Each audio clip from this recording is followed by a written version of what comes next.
nalela bino babone na biso na kati ya chaîne obolingaka mingi ils des Top Info 24 TV, Top Info 24 TV, talaka TV o ezaka actualité ezo pesa du jour au jour pour na kotia bande konyon so bisika bozami dans les 5 continents. Bozala vraiment à la page ya makambozo le kanakati ya mboka na biso République démocratique du Congo liboso na bino kaka ya momesani communicateur José Matuvangwa Ngeitala communément appelé Mwana Manyanga. Et je vous remercie vraiment pour votre attention au temps union so boko somba ka ba unité ba mega pona kolinga kolanda ka ba émission et koleka kanakati ya chaîne na biso. Bienvenue dans cette émission d'aujourd'hui. Nous sommes quantième le 19 hein, c'est le 19 avril 2023, 19 avril 2023, nous sommes le mercredi 19 avril 2023. Là, c'est Péliming Lelo, Katsina Mukolele, Tosola, 3 points à l'ordre du jour. Et un des points à Stéphane Bouansa, hein, président, il y a Chambre, il y a Commerce Chine, RDC, Chambre, il y a Commerce Chine, RDC, il y a un président. Asile que ça la déclaration, Kolandisama la déclaration, il y a président Paul Kagame, il y a Asile Kolobanine, Asile ko révélé moi makambo belé, en rapport il y a makambo oyo Paul Kagame Asile Koloba. Pe ba opposant na biso quelques opposants ba fongoli quand même mino ko pona Koloba. En tout cas merci beaucoup na bandeko oyo belé ba opposant na biso ba siliko talisama ba position na bango. En l'occurrence, Mwando Simba et Fayulu. Pe tokoleka kolobela un peu ba sénateur basili ko la déclaration ko exiger mokonza mboka a déclarer kaka guerre na niveau ya parlement, na niveau congrès pe ba sengi yango vraiment papa ba ati alendi se bango makasi pona likambo wana ke toko wela bokonzi mais ceux qui mboka ngo et ezala maboko banguna oya ko kamba banani c'est cette raison tokende kolobela un peu. Il y a un collectif, il y a un mouvement citoyen. Il y a un émission. Il y a papa Mboso. À côté de Kambango, pour libérer Mwanga Tutu. Banani wana, ba mouvement citoyen, na banani susuwana, ba lobby nini, bazo linga nini. To yebi ke moi mikolo eleka ki wana ba révélation ebimaki que mbongo mboko ezala ki mobiliser et pas ya Rwanda pona kaka baleka na ko corrompre batu bakota likamba Mwanga Tutu ba sala plaidoyer afin que Mwanga Tutu abima na ye ba sengle liberté provisoire pona ko déclarer ki asaline lo côté to kolobela mpe makambo wana nyonso pe to ko beta lo lengeni ni contrat du siècle les alliés contrat du siècle en armement ndeto ko lobela mokonza mboka asili ko sala na mboka ya Chine. Et puis yasuka conférence de presse et les kaki na kati ya Goma oye ezalaki vraiment ko kambama et pas ya Jeff Niaga et waza général ya mapinga ya EAC na kati ya mboka na biso République démocratique du Congo.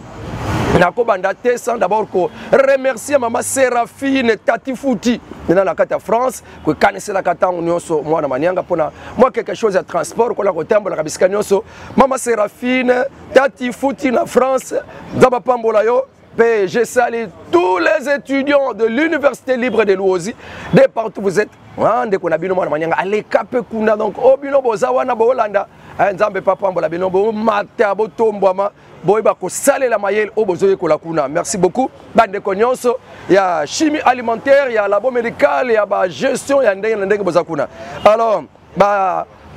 wetu au na bande ko nyonso ya ba Swahili o ba kolanda ka émission wetu au pe bande ko nyonso baluba wana ndi bande ko baluba to koloba to kopesa moto ya wetu au bande ko na biso Swahili ba Swahili to yebisa bango jambo jambo na bino nyonso bisika bozali jambo sana pe ba ndeko na biso ya bangala mbote na bino nyonso bisika bozwami bokoyoka ka émission oyo bande na biso bangala mbote na bino pe bande kwa ba Congo kia mbote kieno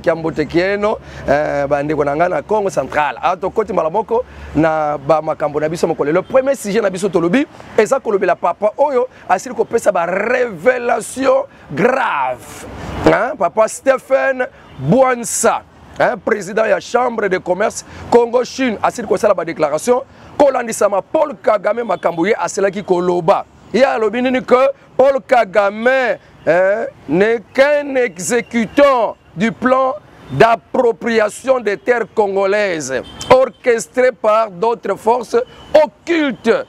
hein, plus puissant que lui. Donc, ils ont des plans ya Kagame Penzate, mais ye papa Oyo, Stéphane Bwanza Asili Kolobake, Kagame Makambo Asili Kolobake, ye azane exécutant. Nezana batu o ba vande laki makambango ba vanda ki na laboratoire ba vanda ki na kati ya complot yango complot alobi ke ya ba force occulte moko ba vanda ki ba sola likambango Kagame azane kaka mutu moko exécutant. Ne ezande batu mususu ba vande laki makambango wana d'après Stéphane Bwanza ndazoko détailler biloko wana et dont lui Kagame est en otage. Alors M. Bwanza appelle au gouvernement congolais de prendre des mesures nécessaires et prendre la chose au sérieux afin d'agir en conséquence. Donc, à ça, la interpellation et pas le gouvernement la biso que bozo makambo yo à la légèreté. Bozo makambo na blague té. Et ça sérieux maloba au Kagame azoloba. Donc tant bozo ngo ka likolo peut sa réponse likolo sans préparation, yeba ke yende asali boye, asali ba déclaration et outi na munoko na été na makanisi na été, mais outi na communauté internationale bisika ba vandaki na laboratoire na bango ya butu ya bundoki kaka pona projet ya mboko na biso Congo ndenge ba kanga yango na kati ya mikanda na bango ya ba charte ya ba impérialiste ke pona bango na tiers monde mutakoza la souverain azate. Donc il faut mboka nyonso tiers monde bazala katango nyonso soumis et pas na bango et ba frontière ba pays tiers monde et cause lango déplaçable ndenge bango balingi ndenge bakanga longa na kati ba charte na bango ba impérialiste ne pona Congo ekokona yango tinda ka bango ba condamner Rwanda te parce que na kati ya charte d'impérialisme na article lango 14 kuna balobi ke bakoki jamais kotangela mboka moko na ba crime de guerre, na ba crime contre l'humanité, na ba violation ndenge na ndenge mboka ezoko batela ka ba intérêt na bango comme le Rwanda. Jamais ba Rwanda ba boma ba sala nyonso ba viola, mais jamais communauté internationale ba kopesa tumbu et pas ya Rwanda. Ata bango bandeko na bango mususu ba américain, ba français, pesa na batu moko ba sénateur américain. Ezapela na batu moko ya ba tokolo ba député français na kati ya parlement européen bazolobela pe Congo baza na sima Congo mais baza minoritaire baza minimisé parce que charte na bango ezoloba ndenge mususu donc bazolanda bango te ata sénateur wana américain lobi pourquoi ne pas sanctionner le Rwanda bako kipete ata papa mususu wana Thierry azak na kati ya parlement européen aloba sanctionner le Rwanda mais bako kipe na bango te. Alors papa Stéphane Bwanza Stéphane Bwanza, il a interpellé le gouvernement congolais de prendre ces déclarations au sérieux. Et ça blague était gouvernement, préparez-vous en conséquence. Papa Oyasili Koloba, monsieur Stéphane Bwanza demande au gouvernement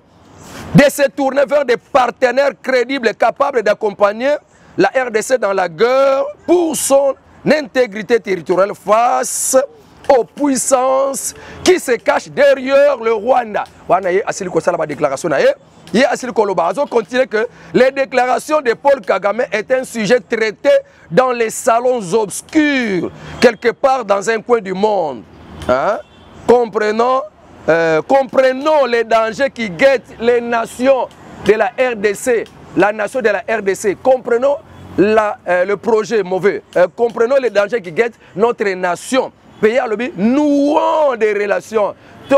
ça la relation stratégique na bamboka oya makasi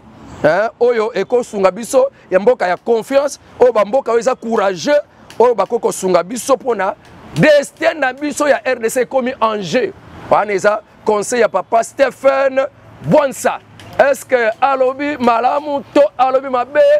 En tout cas, bal pesa na ngambo na bino pona ba analyse. Papa Bwanza Stéphane a dit comme ça analyse. Ce que Kagame a déclaré ne vient pas de sa tête, mais ça vient d'un laboratoire, d'un coin quelque part dans le monde par les Occidentaux. Il y a l'objet par les Occidentaux parce que ce n'est pas un secret de polichinelle, il faut les dévoiler directement parce que banda nango kala pona kosala projet que ba panza mboka na biso na bitene. C'est le Rwanda qui est l'exécutant ya projet wana. Alors tant que Rwanda a déclaré Jebiloko wana, c'est que la RDC bongama déjà.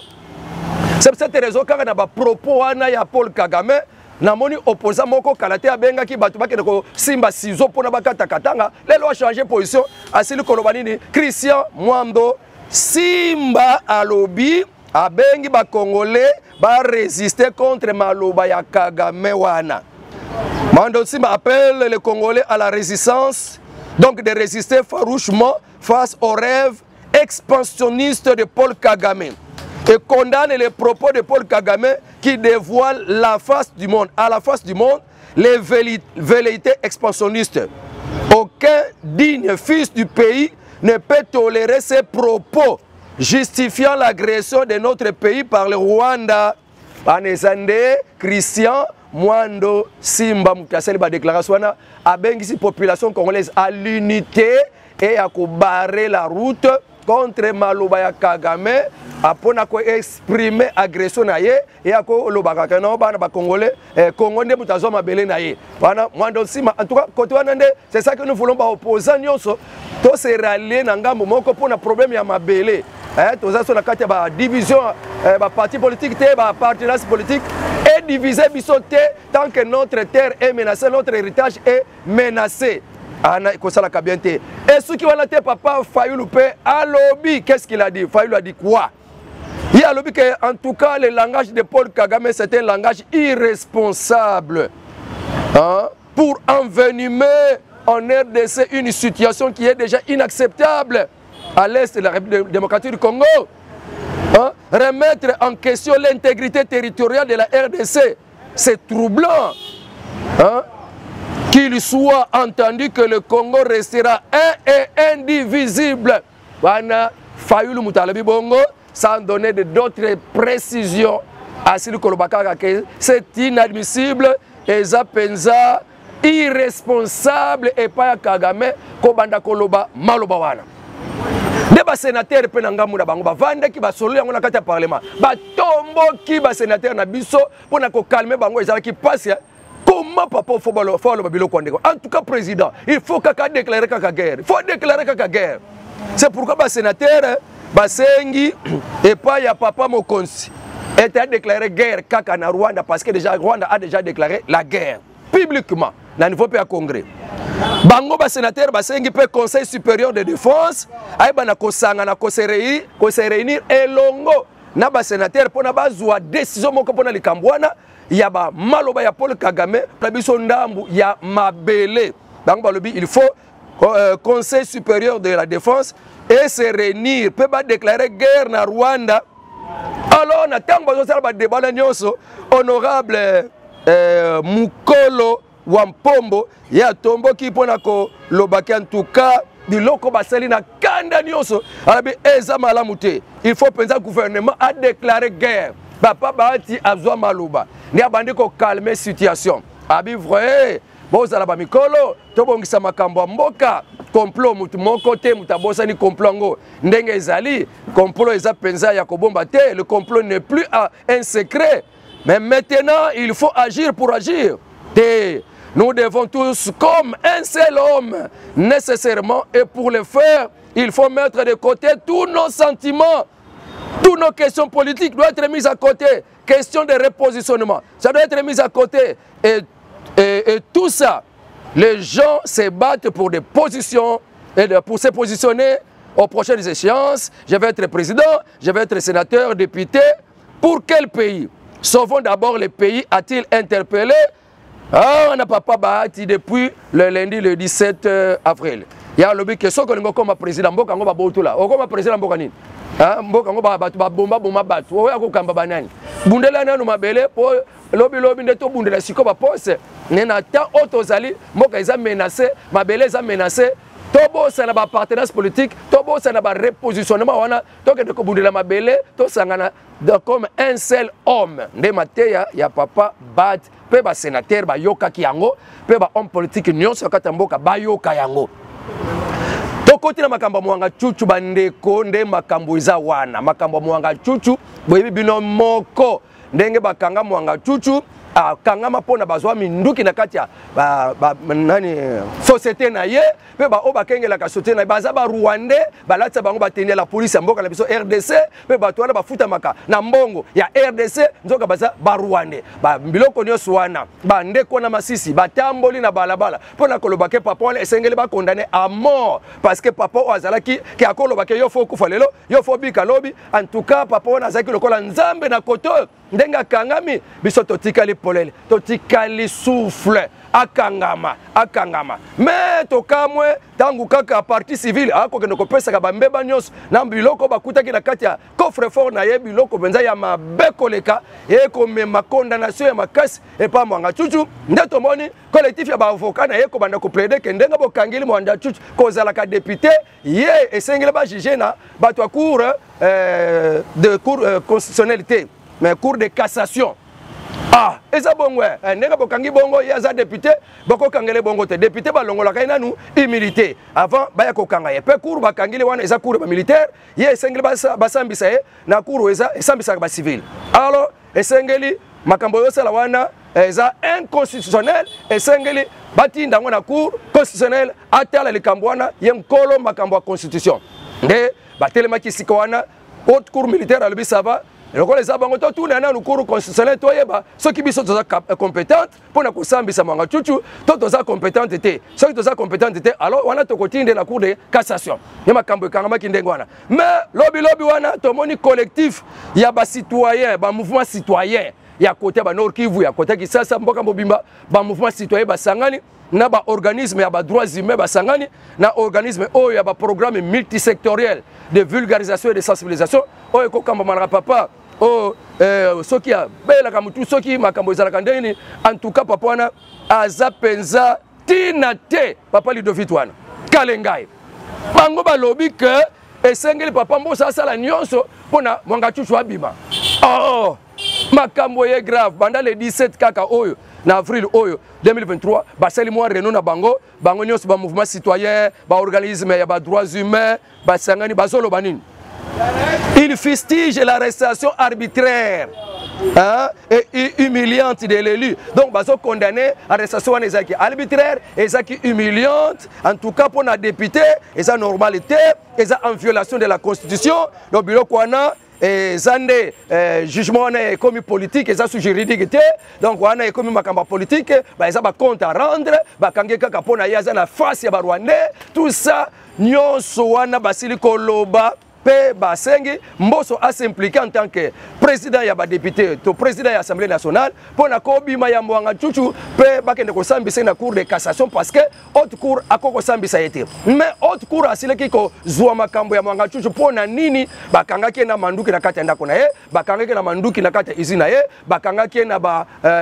plan oyo ekosala kake akopesa ka simbisi soutien na ye na ba groupe armé nyonso eko ever kuna banda na ba ADF na ba M23 yende muta pesa kabango manduki yende muta soutenir kabango financièrement. C'est pour cette raison bazwa qui est lokola mutu pambate mais bazwa qui est lokola terroriste qui soutient les terroristes. C'est pour cette raison côté la lolenga zali alata civil mais makambo ko sala kabe bakuta ki biloko na kati ndako na ye ekola kisake na kati ne ane militaire. C'est pour cette raison na kotala ka biloko wana azebi ko manipuler manduki ayebi ko manipuler biloko nyonso basoda bazalaka nango c'est que mutu wana kosaka batu na ndenge ki civil na ndenge ki député mais au juste caractère na ye to lolenge na ye a penza militaire yango haute cour militaire azwaki na lolenge ya ki militaire na kolalisa biloko bazuye bakangaki na biloko ba député te mais bakangaki na biloko ba soda. C'est pour dire que bazui en tant que soda po biloko asalango eza ba soda batu bazalaka nango mais abomba maka puis député abomba maka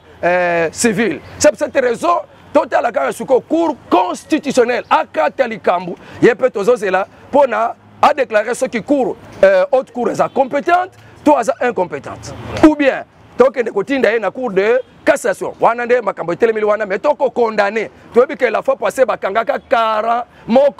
moko ya commando alingaka sala mobulu na kati ya ndolo pona bimisa Mwanga Chuchu toyebi que 44 personnes bakimaka et mutu wana bakangaka révéler ba secret belé que Rwanda mobilisé ki mbongo ebele pona pesa bango $10,000 na mutu pe 10 journalistes pona kaka balo bakala ba télévision que Mwanga Chuchu asali le côté aza innocent pe 10 députés bafuta ki mbongo pona parlement balo bakake Mwanga Chuchu aza le côté na kati ya nyani wana bakangi na bango le côté kuna na kati ya coffre fort na ye to monaki na ba itanduke belé ba journaliste moko ba balaki ko loba Mwanga Chuchu bakangi na bango na le côté asali le penza le côté bazwa ki mbongo $10,000. Donc le kola bato bazo ke ko bundaka pola bobima Mwanga Chuchu abima e bango nde bazui bambongo pona ba intercéder ba sala ba plaidoyer Mwanga Chuchu abima bandoki ya Congo tant que Masisi weni okwamaki batambola pona kosenga condamnation mais ezana bato baliaki mbongo na Mwanga Chuchu bakosenga ka libération nda yango wana lokola bango balobike Mwanga Chuchu arrestation na ye eza arbitraire et puis jugement na ye eza politique mais eza juridique te pona toko na suka soki Mwanga Chuchu ba condamné pe bazina ba mbeba réel ndenge justice a condamné kamutu alors bato nyonso bazalaki pour Mwanga Chuchu balukaki Mwanga Chuchu abima bango peut pas interpeller bango la justice parce que on ne peut pas faire un plaidoyer ya mutu azalaki assassin mutasala ba complot pour la division Congo pe ba côté là comment on a vu les occidentaux défiler dans mboka na biso pour na kaka ba bimisaye parce que yena muta furisaki ndenge ba kosala téléphone ndenge ba kosala ba appareil ya ba ordinateur ezoluka ba minere ya Congo nali muta pesa kango nzela utaka pana ye makambo ebela bombaki ayo ya kaka bono c'est innocent on lui a arrêté arbitrairement en tout cas il doit être arrêté cet homme ba mouvement onion swana et c'est ngo suki sango mboka un peu démocratie muto sala ba crime moka ndengo na il y a des gens aussi qui se voient ba que la télévision bono ko ba que Mwanga Chuchu n'a rien fait guerre. Et pour toi, c'est la justice à l'an de la Likambo. Et toi, tu brisques avant pour déclarer qu'à salir le côté, basé dans le côté. Donc, tu vas kanga qui est, bah, ma boma. Bon, ça va. Na ebi que ba kongomani basili koyo kapé ba koloba oyo bango pe ba kokanisaka. Donc, mbala moko na contrat du siècle. Contrat du siècle. Contrat du siècle en armement. Ok, wana. Troisième sujet. Ba papa ministre de défense, bazalaki na masolo. Na ambassadeur ya Chine. Lo lengenini Chine a siliko présenter volonté na ye pour accompagner RDC pour na kosunga ye na problème ya kutani nango ya agression na Rwanda. Pour na biso ya suka tozolo bela izande point ya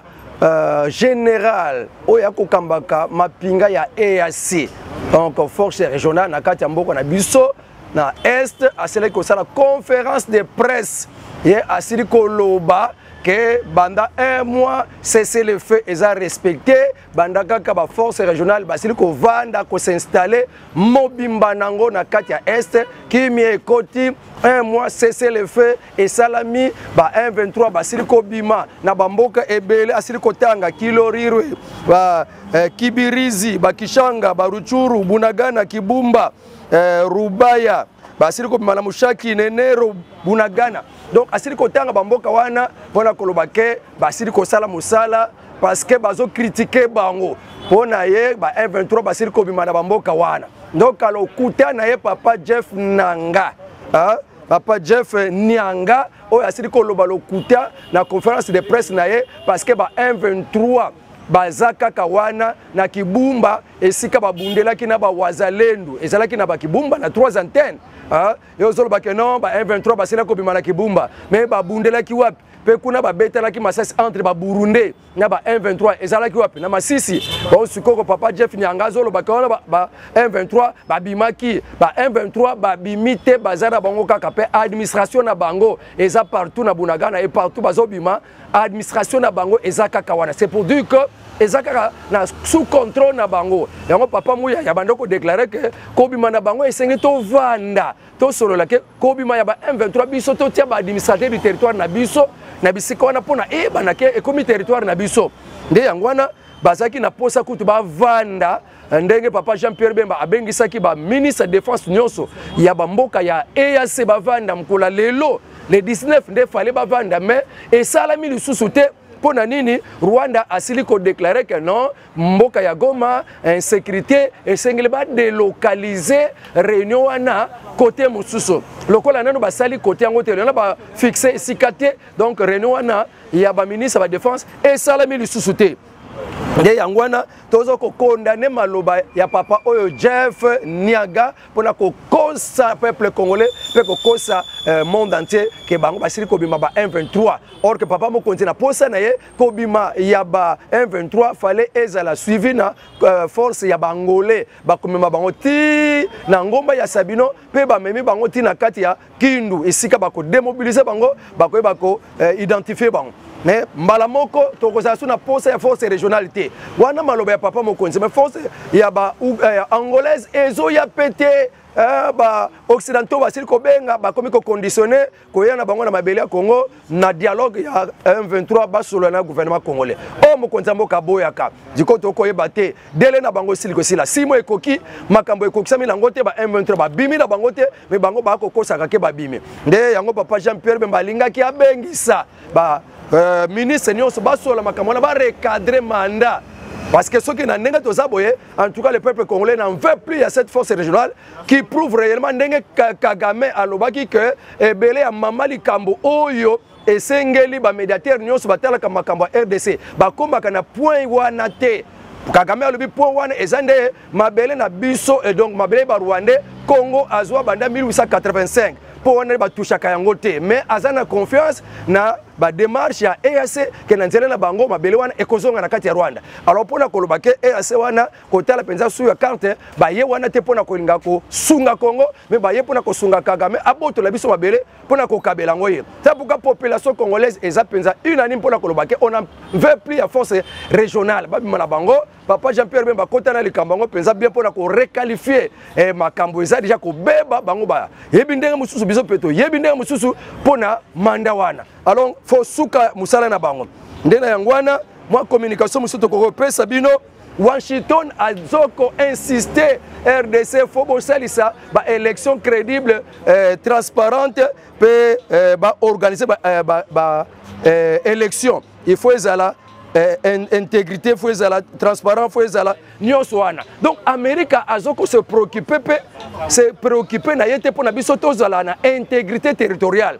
Parce que bamususu baza kuna élection sokeye est-ce que bango ba ko voter baza bana mboka te ndena yangwana biso tozolinga ete intégrité kokisamatori ki pere mboka nyonso bango tokela ba élection mais États-Unis pona ye allez élection dans les délais intégrité élection transparente élection crédible tolingi bongo donc les États-Unis la communauté internationale baso que se préoccuper pour na intégrité à Congo baso que se préoccuper na bango pona élection mais où va nous amener l'élection tant que Congo et son intégrité territoriale ba mususu ba kozala exempté na ba élection donc ce n'est pas possible d'être comme na suka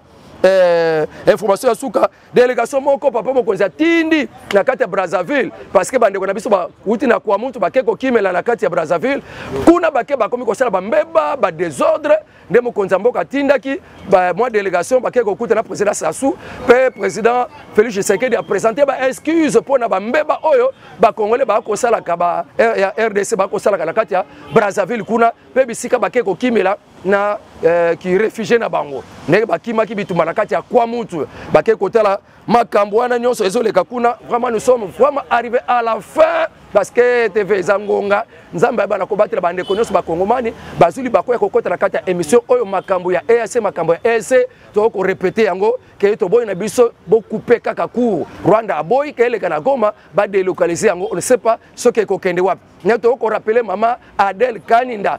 dossier Congo central to bosani yango te avec côté que la ko sedaka port na biso matadi na boma et pas ya société Bolloré na société Qatar wana makambo wana Congo central atomboki ne faites pas ça les gouvernements ne faut pas vouloir réveiller les esprits maman Adel Kaninda yo muto zali charger makambo portefeuille port ya matadi port ya boma eza ko céder pas mutu te et sengeli gouvernement a débloqué mbongo na ye 200 ce qui 79 millions de dollars o esengeli apesa pona a tombola makambo ya misala ya Onatra sinon 14 000 travailleurs bakokende wapi donc c'est le gouvernement bon mais peut bongisa makambo ya ba congolais ke bokende ko teka pays bokende ko teka ba abandonner kotonga port ya banana en faveur ya pont ya Brazzaville ce n'est pas normal en tant que gouvernement congolais en tant que gouvernement responsable na yoka ki mama Adel Kaninda ko ba kotea ko yebisa Rwanda ke en tout cas busoto na ye bolumbu na ye monani bona posa na ye nini azalaka na kati ya Congo kotala ba guerre nyonso eleki o mibengaki princesse o mibengaki diaconesse abandonner les projets ya kolinga ko céder port ya Matadi mama diaconesse Adel Kaninda ezama loba ya neko na yo musali pe ya Nzambe. Numéro de téléphone plus 243 89 92 51 866 plus 243 89 92 51 866. En tout cas, avec Dieu, nous ferons des exploits. En tout cas, au revoir. Je vous aime beaucoup, nos abonnés. Que Dieu vous bénisse. Au revoir. À la prochaine.